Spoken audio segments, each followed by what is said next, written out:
A maioria das coisas que a gente aprende no ambiente de trabalho não está na universidade corporativa, está no café, está nas conversas informais. Mas sabendo disso, como é que a gente faz, então, um investimento eficiente em T&D? Daqui a pouco, depois da vinheta.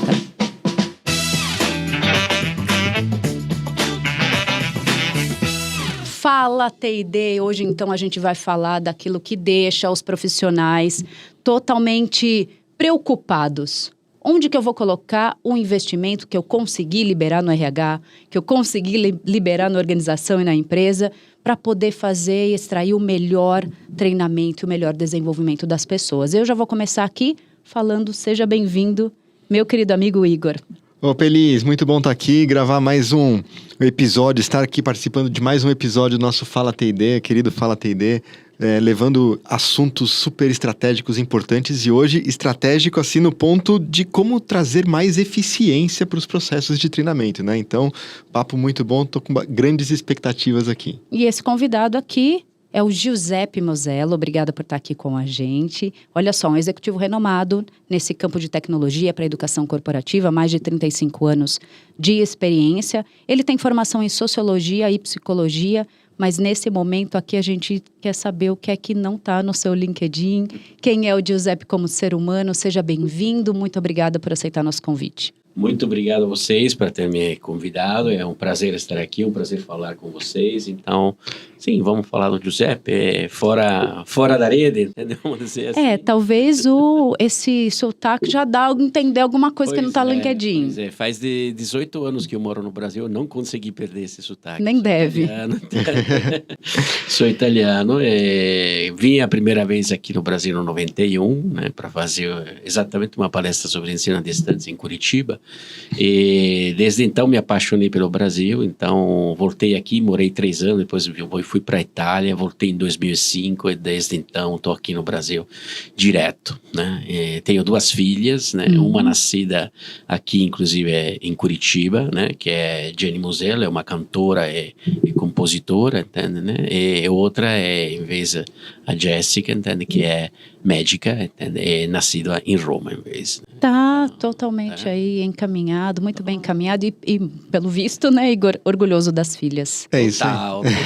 Assim que é bom. Orgulhoso das filhas. Como vocês dizem aqui, pai babão. Não é? Pai babão. Muito bem, então vou entrar um pouquinho aqui no nosso assunto, depois a gente até volta um pouco mais para o pessoal. Queria entender, Giuseppe, como é que você chegou a essa conclusão, então, de que 80% desse aprendizado na vida empresarial ocorre dessa maneira informal? De onde é que vem esse número e o que já pode nos dar de indicações do que a gente tem que fazer em T&D? Bom, não é que foi eu que cheguei a esta conclusão, na verdade, entende? É como se diz, um estudo, entende? Que foi feito por Edgar Dale vários anos atrás. Edgar Dale era um educador americano, né, do 1900, e no 64 ele criou um que se chamava de cone da experiência, que depois William Glasser pegou e criou o cone do aprendizagem, então é mais conhecido, entende, como cone da aprendizagem do William Glasser, que era um psiquiatra americano também. E neste cone tinha várias faixas, várias modalidades com as quais nós aprendemos, né? E 20% destas faixas são relegadas às maneiras, às mídias normais de aprendizagem tradicional, formal, que é ler e escutar, que é o que nós fazemos normalmente nos cursos que seguimos dentro do mundo corporativo. O resto é mais ligado à prática, é mais ligado a intercâmbio com a pessoa, é mais ligado no fazer. Então, são todas coisas que acontecem fora do circuito normal de aprendizagem. Então, quando nós vamos fazer praticamente um curso dentro da empresa, entende? Vamos constituir um curso, vamos prepará-lo, vamos apresentá-lo para os nossos funcionários, entende? Eles vão aprender algo com base, entende, no que foi apresentado, foi elaborado. Exatamente com este mídia, entende, de aprendizagem. Só que quanta percentual aquele curso ali representa respeito à aprendizagem que ele tem na vida corporativa? Eu faço uma pergunta, por exemplo, né? Você com certeza já tem alguns anos de trabalho, né? Então já está trabalhando há alguns anos. Você lembra o primeiro dia que você trabalhou? Primeiro dia. Lembro. Então, como se fosse hoje. 19 de abril, bem próximo aqui do dia que... Que memória. 19, dia do índio, não vou esquecer nunca.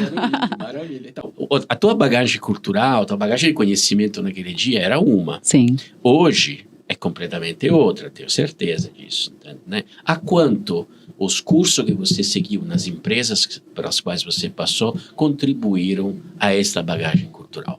Muito pouco. O que você aprendeu, entende, né? Você aprende fazendo, né? Agora estava subindo aqui, por exemplo, tinha a moça, entende, embaixo que está em treinamento, né? Ok. Colocando o badge, entende, ali, né? E a pessoa estava ali explicando, então, olha, esse aqui, como tem o RNE, entende? Ela nunca tinha visto o RNE. Eu falei, não, esse aqui você tem que colocar só os números, entende? Depois faz a foto. Isso é aprendizagem informal, ela está aprendendo lá. Então, esta é a questão, entende? Muita da aprendizagem que nós fazemos no dia a dia, entende? É derivado do contato com o nosso colega, da conversa com o nosso colega, do que nós fazemos, escutamos, dos erros que nós fazemos, dos acertos que nós fazemos. E não é a parte formal. Só que, se você vai ver, entende, o budget que normalmente se estabelece dentro das empresas é quase inteiramente dedicado à aprendizagem formal. E aí a pergunta, entende? Será que está certo? Talvez. Giuseppe, é interessante esse modelo, essa visão, mas como que ele se correlaciona, que é muito falado hoje no mundo de treinamento, o modelo 70-20-10, né? Como que se relaciona esses 80? Eu gosto de brincar que não é 70-20-10, é um montão, médio e um pouquinho, né? Para dar essa escala. Na verdade, é a mesma leitura, só feita com base em uma... vamos dizer, na atenção que você dá ao mídia, que você está considerando. Então, 70-20-10, entendo, 80-20, mas mais ou menos, entende, a questão é o 70-20-10, entende, o 70 mais os 10, entende, informal é o 20 formal, entende, essa é mais ou menos a ideia, entende, né, que está por trás disso. A questão é que é algo que foi teorizado, entende, repito, por Edgar Gale, depois William Glasser, depois muitos outros que fizeram pesquisa em cima disso, mas é uma coisa empiricamente que todo mundo testa, né, experimenta, né, no dia a dia do trabalho. O profissional de T&D, ele tem aí uma pressa em entregar o mais rápido possível essa transformação, esse desenvolvimento dos colaboradores, a fim de que o resultado e o trabalho em equipe, ele aconteça de forma eficiente. E aí ele busca um aumento do que ele tem ali de investimento em T&D todos os anos, buscando aumentar esse budget para poder criar mais opções, mais formas de poder fazer a aprendizagem acontecer. E provavelmente ele tem esse número, ele tem esse entendimento e aí quer buscar dinâmica, quer buscar a troca de experiências, quer buscar o networking ali dentro do ambiente corporativo para que as pessoas aprendam umas com as outras. Porém, ele tem um desafio ainda maior, que é nem sempre aquele colaborador que vai ensinar pela troca de experiências tem uma didática interessante para poder melhorar esse desempenho do colaborador. E aí, como é que atua? Como é que eu faço, então, para poder preparar esse profissional também, já sabendo que é o momento informal, que é o momento de conversa, que vai gerar o melhor acúmulo desse conhecimento, o desenvolvimento do profissional? Aí depende, entende, do que você vai criar, entende, né, como conteúdo, como curso, entende? Como se diz, a didática é algo que é possível aprendê-la, mas muito, entende, está na capacidade da pessoa de se fazer entender, na vontade da pessoa de se fazer entender. Então, tem algo que está por trás, entende, disso, né? Eu digo, professor uma pessoa não se torna professor, então a pessoa nasce professor. Isso. Ou seja, você tem uma vocação, né, realmente para conseguir explicar as coisas para outras pessoas de uma maneira inteligível, entende? Compreensível para elas. Então, a primeira coisa é selecionar as pessoas certas, entende? As pessoas que têm esta capacidade didática. Porque, repito, tem pessoas que têm um conhecimento técnico enorme, né, mas não têm a capacidade de explicar este conhecimento técnico. Então, não adianta, entende? Mesmo ele tendo um conhecimento muito grande, entende? Ele não pode ser o replicador, né? O replicador, neste caso, tem que ter esta capacidade didática. E o replicador, é mais fácil para o replicador aprender né, o conhecimento por especialista e transferi-los, entende, do que por um especialista tentar explicá-lo quando não tem a capacidade didática. Então, neste caso, o esforço que a empresa tem que fazer é realmente selecionar as pessoas certas, para fazer esse tipo de trabalho. Mas aí entra dentro de um aspecto interessante, como é que você vai transferir a experiência que as pessoas têm, entende, né, para outras pessoas. Transformar a experiência em algo que seja formal e divulgado, entende, entre os. Este é um ponto bastante interessante, que é um ponto de atenção que as empresas deveriam começar a considerar, né? E tem algum exemplo prático disso que você já viu com todos esses anos de experiência, de como que isso foi aplicado de forma eficiente dentro da empresa para extrair esse conhecimento informal? Tem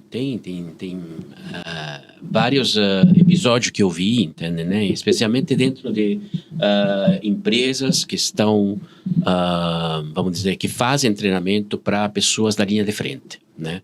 Então, pessoas da linha de frente normalmente são pessoas que são operacionais, elas cumprem determinadas coisas, entende? Operações dentro de o ambiente de trabalho. Pode ser um franchising, pode ser um restaurante, pode ser um mercado, entende, né? Então, são pessoas que operam, né, nesse sentido. O treinamento dessas pessoas, de como operar, de como atuar nos pontos de vendas, para eles é fundamental, né? Então, aqui, por exemplo, transferir a experiência, as boas práticas que as pessoas têm para outros é fundamental.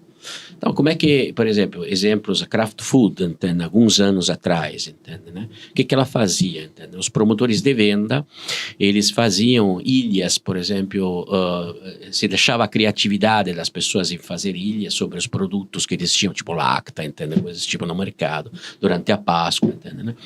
E além deles concorrerem a quem fez a melhor ilha, etc., eles gravavam depois, entende, um videozinho, né? Mostrando exatamente como é que eles fizeram isso, como é que eles utilizaram o material de merchandising, por que pensaram aquilo, por que utilizaram aquela localização, aquela posição no mercado, então, por que eles ganharam, né? Então, isso aqui era um replicador automático praticamente de conteúdo, é feito por pessoas que usavam a mesma linguagem dos outros colegas. Então, você não está escutando um professor, está escutando um colega, e este colega está transferindo para você, entende, algo usando a tua linguagem, né? E usando parâmetros e experiências que você vive no campo, né? Então, essa é uma maneira, por exemplo, através da qual é muito fácil, entendeu? Você transmitir. Hoje ainda mais, porque hoje todo mundo tem um telefone, um smartphone. celular, um smartphone, e pode fazer isso, né? Por exemplo, embaixo, este episódio que estava te falando, se tivesse alguém gravando, né, o primeiro dia desta moça ali, com todas as dúvidas que ela estava tendo, gravando, entende, ali, por exemplo, né, o tipo de pergunta que ela fez, a próxima pessoa que entrava no seu lugar já sentava naquela cadeira, tendo essas dúvidas resolvidas, né? É muito fácil, não é complicado, mas é claro, é preciso pensar praticamente organizar isso de uma forma que seja aproveitável. E interessante ouvindo você falar, Giuseppe, o investimento normalmente, o budget de treinamento, ele vai muitas das vezes para esse treinamento formal, né? Para os 10 ou 20% do treinamento formal. E eu tenho visto já ultimamente uma tentativa de direcionar o budget para criar grandes ecossistemas de aprendizagem na organização. Acho que a fala hoje é muito nessa questão da cultura do aprendizado, criar ambientes onde seja natural gravar esse vídeo e passar no grupo do WhatsApp dos colegas, né? Então, criar programas de multiplicadores de treinamento que estimula esse processo, né? Como dividir, como direcionar o budget de treinamento? Eu acho que o treinamento formal continua sendo importante, vai continuar sendo, principalmente os treinamentos obrigatórios de certificação, que esses precisam realmente acontecer, e outros treinamentos, mas como que seria o modelo ideal de budget? Não dá para falar de 80% do budget no informal, porque seria mais ou menos invertido? Não, invertido talvez não, mas deveria ser algo medido com base na necessidade. Então, realmente pode mudar caso a caso, né? Mas o método, vamos dizer, mais próximo a esse tipo de exigência é o novo paradigma de aprendizagem, que é Learning in the Flow Work, né? Josh Bersin descreve isso muito bem. Então, aconselho, entende, para quem quiser aprofundar esse argumento, de procurar, entende, né, Josh Bersin, né, e os artigos dele sobre isso são excelentes. Ele fala exatamente que, vamos dizer, na última década se passou, né, daquilo que era o último paradigma de aprendizagem, que era aprendizagem contínua. Então, o esforço que você faz para você criar uma quantidade bastante grande de conteúdo disponibilizado para o teu usuário, com sistemas adaptativos de aprendizagem, inteligência artificial para sugestão, entende, de curso, etc. Se passa disso para uma coisa um pouco mais pontual, ou seja, fornecer o treinamento para a pessoa quando ela realmente precisa. Então, é como se você, em vez de levar a pessoa até o treinamento, você leva o treinamento até a pessoa, quando ela precisa. Então, isso é algo que, obviamente, precisa ser desenhado de uma certa maneira, né? Então, imagina, por exemplo, sei lá, uma empresa que tem fábrica, né? E tem vários maquinários, entende? Para cada maquinário, entende? Você tem, obviamente, toda uma série de treinamento para você poder utilizar aquele maquinário, tanto operacionais, quanto de segurança, quanto de, né, outros tipos de temática. E você tem um QR Code ali, por exemplo, para acessar diretamente ao treinamento daquela máquina. Então, se você praticamente precisa de fazer isso, acessa naquele momento específico, você precisa do treinamento, acessa o treinamento e faz o treinamento. Então, uma coisa mais não operacional, entende? Por exemplo, empresas que têm serviços, né? Elas divulgam determinados tipos de novos processos, né? Mas atrás daquele processo tem tudo um estudo que levou à construção daquele processo, e por que aquele processo é importante, por que tem que ser utilizado aquele processo, etc. Você quer treinar as pessoas sobre isso. Entende? Quando você divulga o processo, tem um QR Code, entende? Eles acessam, além dele ler o processo, ele tem toda a explicação sobre esse processo. Acessa um curso, pode ser vídeo, entende? Onde explica tudo isso. Então, esses são vários exemplos, entende? Que são possíveis de como realmente você realizar isso. Quando você realiza isso, automaticamente você está trazendo uma outra perspectiva, entende? Né? De treinamento, que foge do treinamento, vamos dizer, tradicional, que continua, como você falou, existindo necessariamente, né? Mas foca também em um treinamento pontual, que serve exatamente para a pessoa ter mais aproveitamento no trabalho, se sentir mais segura no trabalho, se sentir mais respaldada. Se depois você abre a possibilidade à pessoa de participar a isso também, amplia mais ainda, entende, este horizonte. Porque se além dele seguir o treinamento, por exemplo, ele pode, né, filmar a aplicação que ele está fazendo desse conhecimento no campo e publicar, isso é uma contribuição significativa. E aí, entende, existem várias fórmulas para você poder permitir de criar ambientes onde as pessoas publicam, deixar abertas essas publicações ou filtrá-las através de uma avaliação, entende, né, da publicação feita, etc. Então, tem várias experiências que podem ser feitas, né? Até porque muitas vezes a própria dúvida, ela acaba não acontecendo no treinamento formal, que tirou aquele colaborador do dia de trabalho, ficou ali 8 horas, 16 horas, 3 dias de treinamento. E aí quando ele volta, ele fala, nossa, eu gostei muito daquilo que eu aprendi lá, mas agora, diante da situação que eu estou fazendo agora, eu não tenho a menor ideia de como eu continuo, como é que eu sigo. E além do mais, normalmente quando você acessa esses treinamentos, sempre tem uma rede social atrelada, entende? Que pode ser um fórum, pode ser uma chat de discussão, etc.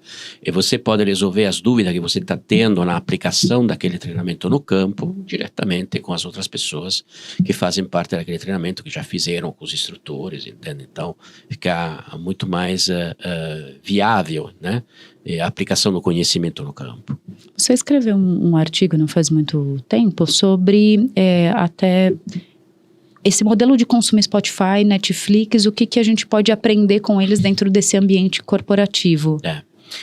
E neste caso, vamos dizer, tem controvérsias, entende? Tá bom. Isso, no sentido que isso faz parte da lógica da aprendizagem continuada. Então, eu vou fornecer muitos conteúdos à disposição, tem um sistema de inteligência artificial que vai me sugerir os conteúdos interessantes para isso. Isso é muito bom. Né? A pessoa realmente pode acessar um universo, entende, de conteúdo, crescer profissionalmente, até além, entende, do que é o próprio interesse específico, entende, no campo, mas pode ser uma coisa mais ampla, entende, por interesse pessoal, entende, né? Existe isso, né? Só que, vamos dizer que muitas vezes quando se fala, entende, eu vou criar um modelo Netflix, um modelo Spotify dentro. Netflix e Spotify, o interesse deles é que você passe tempo consumindo os conteúdos deles, o maior tempo que possível, né? O maior número de conteúdos possíveis, entende, você tem que consumir. Na empresa você quer isso? Você quer que o teu funcionário passe tempo consumindo conteúdo ou você quer que ele trabalhe, entende, né? O treinamento tem que ser funcional, entende, né, ao trabalho.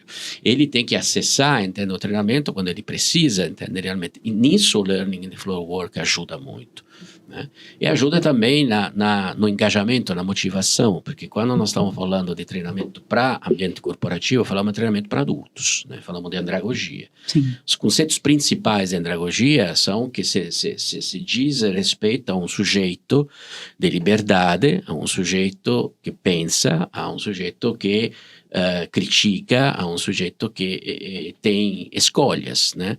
Então, não é como uma pessoa que vai na escola, entende, uma universidade, onde tem o professor, você está lá, está pagando, então o professor está ensinando a você uma série de coisas, ok, entende? Tudo que ele fala, você vai anotando e vai estudando, não se pergunta por quê está fazendo isso.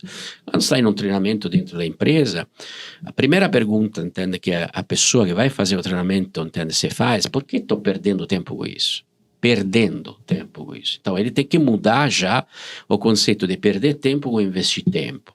E para ele mudar esse conceito, ele tem que entender que aquele que está fazendo é importante para ele. Então, fora tudo que obviamente é feito para construir os treinamentos de maneira tal que expliquem isso para o aluno, entende, para o usuário, faça entender a ele qual é a vantagem que ele tem. O fato de ele fazer o treinamento quando ele precisa, elimina já isso, entende? Eu já sei porque estou fazendo esse treinamento, porque eu preciso, estou aqui. Eu preciso saber que botão que eu vou apertar. Exatamente, entende? É aquilo. Então, isso já ajuda muito, né? E nesse sentido, repito, esses conceitos, entende, Netflix, Spotify, são ótimos, entende, para você ter a possibilidade de oferecer um ambiente de crescimento do teu funcionário. Mas, vamos dizer, é algo a mais, entende, que você quer fazer. Não pode ser só aquilo. Eu tenho ouvido alguns comentários nesse sentido de como convencer, né? Eu acho que não é o convencer não é a melhor palavra, mas como estimular o participante nos treinamentos formais, né? Ele tem que saber por que está fazendo aquele treinamento. Então, primeiro ele tem que... Acho que o entendimento dele é importante, mas ele só vai ter o entendimento se for dito para ele o que se espera. Então, tem um papel de nós, profissionais de treinamento, também de deixarmos claro qual a expectativa, né, do colaborador com aquele treinamento. Principalmente quando a gente fala de soft skills. Vamos fazer um treinamento de feedback. Tá, então, todo mundo... não precisa explicar por que um treinamento de feedback, porque todo mundo sabe que feedback é importante. Mas eu, que sou um ótimo líder e dou os melhores feedbacks, por que eu tenho que fazer esse treinamento de feedback? Então, eu preciso receber um feedback do porquê eu preciso fazer o treinamento de feedback. Exatamente. Essa é a primeira questão, entende? Quando a pessoa vai fazer o treinamento, muitas vezes ela acha que já tem aqueles conhecimentos, que não precisa, né? Isso, quando você fala de treinamentos, por exemplo, presenciais, você consegue jogar, entende, dentro no começo do treinamento, consegue brincar, entende, com algumas situações que deixam a pessoa mais envolvida. Quando se trata de treinamento à distância, por exemplo, aí se torna extremamente complicado. Porque você não tem nenhuma interação com a pessoa, você não sabe aquela pessoa que tem. Então, o esforço é ainda maior, né? É ainda maior. Então, neste caso, eu lembro... treinamentos que eu fiz, por exemplo, para Petrobras, né? Para sistema de segurança nas nas plataformas, né? As pessoas que tinham que seguir esse treinamento eram pessoas que normalmente já eram do setor de segurança, e para chegar a ser setor de segurança nas plataformas, eles tinham que fazer, né, cursos significativos, etc. Então, motivar essas pessoas a seguir um curso online sobre isso era extremamente desafiador. Então, o que nós fizemos? Eu peguei, entende, juntei todos as maiores cabeças, entende, disso, eu quero as perguntas mais difíceis que existem sobre este tema. Aí fizemos um trailer, entende, baseado nessas perguntas, né, e que era lançado antes do curso, entende, né, para a pessoa seguir e falar, puxa, eu não sei isso.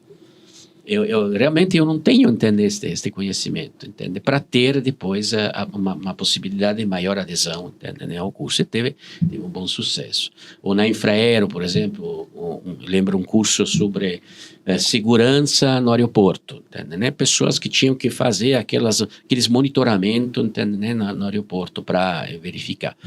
Também aqui é uma coisa que é repetida mil vezes, eles acham que sabem já tudo, entende, sobre isso, etc., né? Mas a responsabilidade é muito grande, né? Então o curso começava com uma pequena sequência animada, né, de uma mãe com 3 crianças pegando o avião, entende? O avião decola e o avião explode, entende, né? Aí a mãe acorda, era um pesadelo, então, como se diz, aí ele fala, puxa, um pesadelo, entende? Ainda bem, aparecia, desta vez era um pesadelo, podia ser verdade.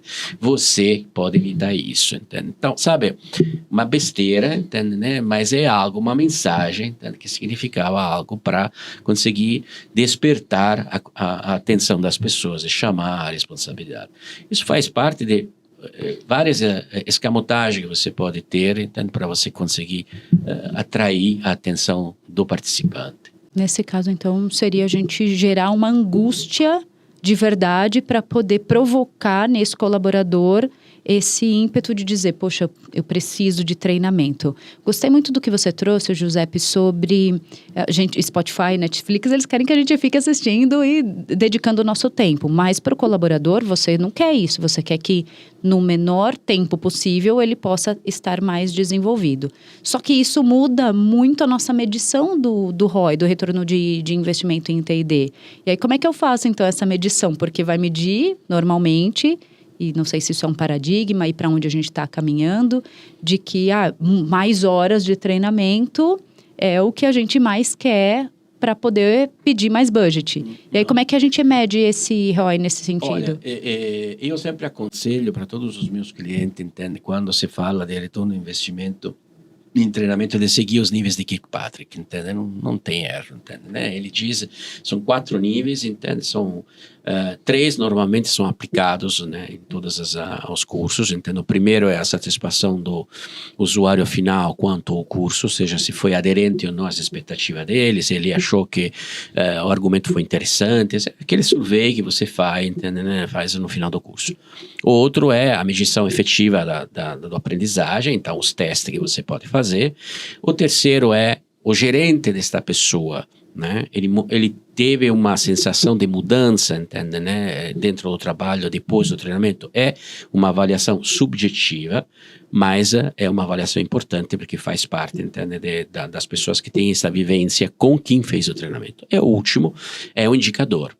Um KPI, entende, que possa ser medível. Então, você fez um curso sobre, sei lá, entende, segurança, entende, vai medir o índice, entende, de redução de acidente, o índice de segurança. Fez um curso sobre venda, entende, vai medir o índice de venda. Fez um curso de gerenciamento de projeto, vai medir a qualidade no projeto, o tempo respeitado no projeto, os KPI do projeto. Ou seja, esta é a parte mais importante. No final, o treinamento tem que impactar o negócio da empresa. E para impactar o negócio da empresa, você tem que ter indicadores, né? Então, os indicadores são a parte mais importante de todas, né? Então, até isso é uma coisa que nas empresas sempre vamos tentando, entender, aconselhar, né? Usem os dados de treinamento cruzado com outros indicadores para vocês chegarem a isso. Porque aí vocês podem demonstrar para o board de vocês, olha, vocês me deram dinheiro para criar esse sistema de treinamento e os resultados são esses, eu estou te entregando isso, entende, né? Isso é bastante importante.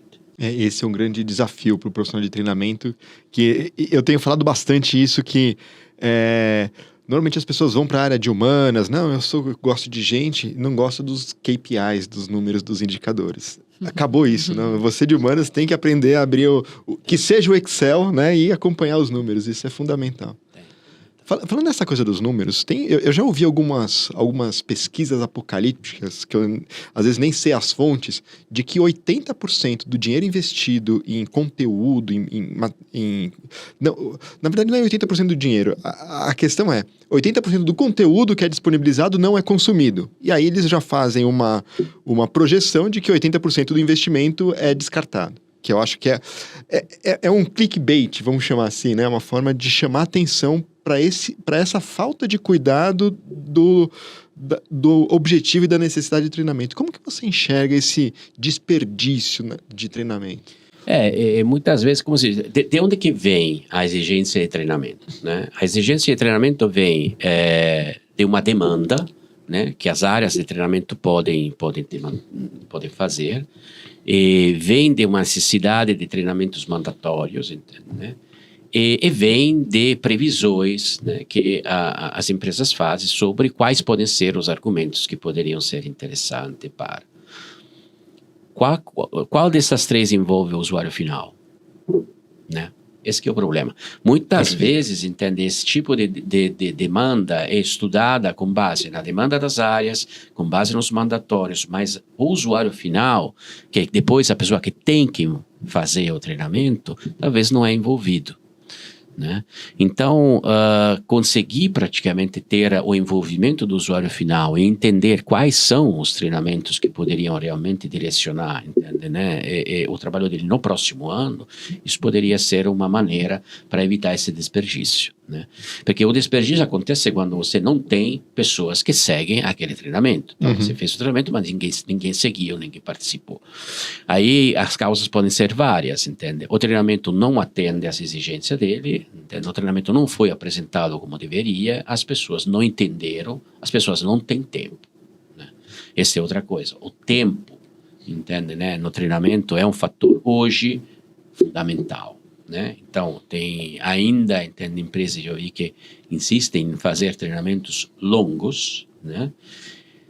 Ele é muito desafiador para um funcionário hoje conseguir entrar e fazer um treinamento longo. Segundo uma pesquisa do Bersin, entende, né? O tempo que você tem à disposição para aprender na empresa é 24 minutos. 24 minutos por semana. Né? Por semana, você não é. Por semana. Então, 24 minutos por semana é nada, entende, né? Então, é muito pouco, né? Mas quantas coisas você consegue aprender em 24 minutos? Agora, vocês viram TikTok, né? TikTok tem vídeo de 15 segundos, 20 segundos. Quantas coisas você aprende com um vídeo de TikTok em 15 segundos? Mas aí é o desafio, Giuseppe. Aprende mesmo? Porque a gente vê razões novas de fazer determinada coisa ou formas novas de abrir uma garrafa, por exemplo. Mas o quanto eu estou de verdade aprendendo, na próxima vez que eu for abrir a garrafa, muito provavelmente eu não vou nem me lembrar do que eu vi ali no TikTok. Exato. Você não vai se lembrar se você não precisava daquilo. Se você precisa, você vai se lembrar. Ou seja, entende? É sempre ligado àquilo, entende? Quando você oferece o treinamento, se ele realmente precisa, o treinamento é ofertado no momento no qual ele precisa, voltamos ao learning de Flow. Sim. Aí realmente ele vai aprender em pouco tempo e vai lembrar daquilo, porque ele aplicou, entende? Naquele momento do treinamento. Uma vez que você aplicou, você vai lembrar. Essa é a questão, entende? Não é só segui-lo, mas é aplicá-lo. Uma vez que você aplica, você vai lembrar. Eu vi e aplico imediatamente dentro desses 24 minutos. E a gente já até passou de 24 minutos. A gente espera que a gente tenha ensinado alguma coisa para as pessoas que estão nos acompanhando. Mas e tem uma reflexão, eu sempre fico refletindo a questão do microlearning, né? Que é importante, é fundamental, mas o microlearning acaba deixando um conhecimento mais superficial. Eu acho que aí é um pouco do olhar do que a empresa quer. Qual que é o objetivo da empresa? Ela quer que o funcionário saiba que botão a pessoa tem que apertar. Talvez no microlearning essa informação é resolvida. Ele talvez não consiga passar o porquê vai apertar, quais as consequências, todos os detalhes de profundidade. Aí talvez precise de um curso um pouco maior, que acho que não pode ser esquecido também, né? Na verdade, entende? Isso depende de como você se aproxima ao microlearning. Se você encara o microlearning como algo, entende, que se resolve exclusivamente dentro daquela pílula, entende, né? Sim, é assim. Mas você pode, entender, ter um conceito mais amplo, dividido em várias pílulas, né? Agora, não é, obviamente, quando se falamos de dividir, não é simplesmente pegar um conteúdo grande e cortar em pedacinho pequeno. Não é isso. Cada pedacinho pequeno tem que ser construído de uma certa maneira, com uma certa lógica, que é a lógica, entende, da metodologia que está por trás do microlearning. Mas no momento no qual você vai, vamos dizer, dividir um conceito em vários denominadores, entende, mínimos, né? Você vai conseguir explicar isso. E no momento você explica o porquê, entende? Tem que apertar aquele botão. No segundo momento você explica como ele vai apertar aquele botão. No terceiro momento você vai explicar o porquê ele... a consequência. A consequência, entende? De apertar aquele botão. Então, você consegue dividir, né, o argumento em várias partes. A questão é que cada uma delas vai ser absorvida em um tempo viável para a pessoa que vai seguir. Uhum. E aí é para os mídias que ele vai usar, entende, para seguir isso. E aí a absorção fica melhor, né? Diferente se você tem um curso longo, onde este argumento é diluído de uma certa maneira e a pessoa, entende, se aproxima, entende, aquele treinamento de maneira diferente. Porque as conclusões que você vai colocar dentro de cada um desses microlearning não vão estar dentro do curso grande, entende, né? As conclusões, os cursos grandes são divididos no começo e no fim, entende, né? Dentro do microlearning, cada um dos pedacinhos tem um começo, entende, tem um desenvolvimento e tem uma conclusão. E isso ajuda na assimilação daquele conceito específico, né? Giuseppe, que a gente já sabe que as pessoas aprendem muito mais no dia a dia, ok, essa é uma constatação. Aí o desafio do TID é tornar isso estratégico e aproveitar o investimento para que isso tome uma potência maior. Eu tenho que aproveitar a sua presença aqui para entender, nos próximos anos, como é que a gente vai seguir nesse caminho de aproveitamento do que é o aprendizado ali em loco entre os colaboradores e com o desafio de ter cada vez menos tempo destinado a treinamento? Então, a primeira coisa, a palavra, a buzzword, vamos dizer, a palavra de ordem, entende, nesse sentido, é democratização da gestão do treinamento. A gestão do treinamento não pode ficar só exclusivamente com o RH ou com o departamento de treinamento, porque normalmente são setores extremamente enxutos, tem poucas pessoas. Uhum. Essas poucas pessoas não podem se matar tentando atender, né, a exigência de uma empresa inteira com milhares de funcionários. Então, tem que ser dividida a responsabilidade de treinamento. Então, o setor de treinamento tem que ser quem manda, quem dá as regras, entende? Quem fornece as regras, né? Quem controla, entende? Quem ajuda, mas quem operacionaliza também tem que ser os vários departamentos. Mesmo porque a despesa do treinamento, entende? Do investimento no treinamento também tem que ser dividida em vários centros de custo. E aí cada um vai ter a própria despesa, entende? De treinamento, né? E vamos dizer que isso já acontece em muitas empresas onde existe uma dicotomia entre o RH, que organiza os treinamentos gerais de desenvolvimento, os mandatórios, entende, né? Os treinamentos ligados aos PDI, às performances e coisas desse tipo, e os vários departamentos operacionais que até têm plataformas diferentes para atender isso. Por exemplo, na minha empresa nós temos uma plataforma dedicada a deskless, né? A pessoas que trabalham no campo, né? Diretamente. Acontece em várias empresas que nós atendemos que eles usam a nossa plataforma para treinar estas pessoas, mas eles têm outra, né, para fazer o treinamento geral, entende? Então, tem até essa divisão. Então, a democratização, a repartição, entende, de responsabilidade e de custo, isso é fundamental, né? Mas tem um outro ponto, que é aquilo de envolver cada vez mais também o colaborador. Esta é uma coisa extremamente nova, as empresas estão começando a ouvir, a metabolizar este conceito agora. Mas pense bem uma coisa, entende? Existem hoje milhares e milhares, entende? Milhões, vamos dizer, de pessoas que usam as redes sociais todos os dias, produzindo conteúdos para essas redes sociais, né? São as chamadas, como o Google chamou, de geração C, né? Pessoas ligadas à conexão, curadoria, criação de conteúdo, CCC, geração C. Não é uma geração, não é um corte sociológico, então, uma geração que tem uma faixa etária específica. É uma geração que tem essa atitude. Tem um comportamento. Tem né? um comportamento, exatamente. A Google, na pesquisa que ela fez, diz que 80% são millennials, né? Por exemplo, mas eu não sou, com certeza não sou millennials. Eu faço parte dessa geração. Faço parte, com certeza, dessa geração.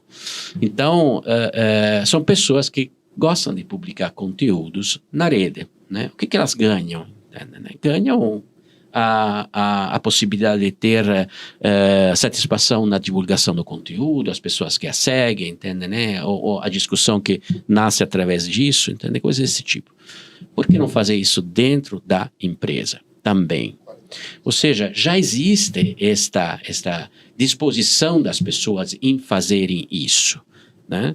Então, se essas pessoas, quando fazem isso também falando do trabalho deles, da experiência que eles têm no trabalho, por exemplo, eles já estão contribuindo, neste caso, na divulgação, na realização de conteúdo, entende? No desenvolvimento de materiais de treinamento extremamente precioso, entende? Que a empresa pode ter. Né? Qual que é o budget que, neste caso, a empresa investe com isso? É muito menor. Você tem simplesmente que estimular isso e, obviamente, criar em volta disso um sistema de rewarding, um sistema de reconhecimento, né? Que isso é interessante e importante. E uma plataforma que atue mais como rede social justamente para isso. Exatamente, que te ajude, entende, a fazer isso. Né? Essa é uma boa notícia, hein, Igor? Para os nossos profissionais queridos de T&D, de que, olha, a responsabilidade não é só deles. Isso. Vamos partilhar e cada departamento da empresa precisa, sim, assumir também esse compromisso de desenvolver. Essa conversa a gente escuta cada vez mais. Não é o T&D assumir toda a responsabilidade e carregar tudo nas costas, né? É compartilhado, porque aí sim você consegue atender realmente a necessidade da ponta, né? Essa conversa está cada vez mais importante. Adivinha o nosso tempo? Mais do que 24 minutos. Já chegamos a 42. São 2 semanas de aprendizado. Já temos 2 semanas de aprendizado. E a gente tem um momento aqui, Giuseppe, que é o momento T&D, tome e devolve. A gente joga uma expressão e você só diz o que vem à cabeça aí sem muito tempo. Tudo bem? Isso é muito psicológico. Vamos lá, então. É mais ou menos isso. Eu começo? Pode começar, Igor, então, por favor. Universidade corporativa. Antiga. Palestra motivacional. Boa. Multiplicadores internos. Necessários. E como é que as pessoas te encontram, Giuseppe? Como é que elas podem gerar essa conexão com você? Giuseppe.musello@enable.io, porque a minha empresa é de Israel, então não é como, é io. E LinkedIn? LinkedIn também encontra, fácil de fazer essa conexão. Fácil. E aí, T&D, trouxemos boas notícias? Trouxemos boas notícias para vocês? Democratização de conhecimento. É isso aí. Aproveitamento dos multiplicadores. Foi uma conversa realmente na essência, né, do profissional de T&D, vocês aí que estão acompanhando e acessando esse conteúdo e no dia a dia tentando desenvolver as pessoas, tentando desenvolver as organizações. Papo super legal, super enriquecedor. Muito obrigada, Giuseppe. Muito obrigada, Igor. Mandando um abraço também aí para Ana, que está acompanhando de fora, que possibilitou esse nosso encontro. É isso aí. E você, T&D, por favor, compartilhe esse nosso conteúdo, se inscreva no canal, clica no sininho. Espero que a gente tenha te ajudado aí a repensar melhor os seus investimentos para, de verdade, gerar mais desenvolvimento. Até o próximo episódio. Tchau, tchau. Valeu, tchau, tchau. Tchau.